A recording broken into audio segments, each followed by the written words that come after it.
ನಮ್ಮ ಕಾರ್ನ metro ಸ್ಟೇಷನಲ್ಲಿ park ಮಾಡಿಬಿಟ್ಟು ನಾವಿವತ್ತು ರೆಡ್ ಫೋರ್ಟ್ ಮತ್ತು ಚಾಂದ್ನಿ ಚೌಕ್ನ ನೋಡೋಣ ಅಂತ ಹೇಳಿಬಿಟ್ಟು ಮೆಟ್ರೋಲ್ಲಿ ಹೋಗ್ತಾ ಇದ್ದೀವಿ. ಮೆಟ್ರೋ ಕನೆಕ್ಟಿವಿಟಿ ತುಂಬಾ ಚೆನ್ನಾಗಿದೆ.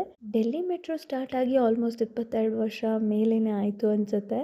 ಆ್ಯಂಡ್ ಕನೆಕ್ಟಿವಿಟಿ ತುಂಬಾ ಚೆನ್ನಾಗಿದೆ. ಎಲ್ಲ ನಾವು ಟೂರಿಸ್ಟ್ ಪ್ಲೇಸ್ ಅಥವಾ ಮಾನ್ಯುಮೆಂಟ್ಸ್ಗೆ ಈಸಿಯಾಗಿ ತಲುಪ್ಬೋದು ಮೆಟ್ರೋ ಅಲ್ಲಿ. ಡೆಲ್ಲಿ ಮೆಟ್ರೋ ಬಗ್ಗೆ ತುಂಬಾ ಕೇಳಿದ್ದೆ, ಹೀಗಾಗಿ ಅದನ್ನ ಎಕ್ಸ್ಪೀರಿಯನ್ಸ್ ಮಾಡೋಣ ಅಂತ ಹೇಳಿ ಮೆಟ್ರೋಲ್ಲಿ ಹೋಗ್ತಾ ಇದ್ದೀವಿ. ಡೆಲ್ಲಿ ಮೆಟ್ರೋ ಬಂದು ಒನ್ ಆಫ್ ದ ಬಿಸಿಯೆಸ್ಟ್ ಹಾಗೆ ಲಾರ್ಜೆಸ್ಟ್ ನೆಟ್ವರ್ಕ್. ನಾವಿವಾಗ ಇರೋದು ರೆಡ್ ಫೋರ್ಟ್ ಅಥವಾ ಲಾಲ್ ಕಿಲಾಲಿ. ಇದು ಇಂಡಿಯನ್ ಹಾಗೆ Persian architecture combination. Mughal emperor's residence ಆಗಿತ್ತು ಇದು. 15th August 1947 ದಿವಸ ಬ್ರಿಟಿಷ್ ಫ್ಲಾಗ್ನ ರಿಮೂವ್ ಮಾಡಿ ನಮ್ಮ ಇಂಡಿಯನ್ ಫ್ಲಾಗ್ನ ಹಾಯಿಸ್ಟ್ ಮಾಡಿದ್ರು. ಪ್ರತಿ ವರ್ಷ ಆಗಸ್ಟ್ 15th ರಂದು ನಮ್ಮ ಭಾರತದ ಪ್ರೈಮ್ ಮಿನಿಸ್ಟರ್ ಇಲ್ಲಿ ಫ್ಲಾಗ್ನ ಹಾಯಿಸ್ಟ್ ಮಾಡ್ತಾರೆ.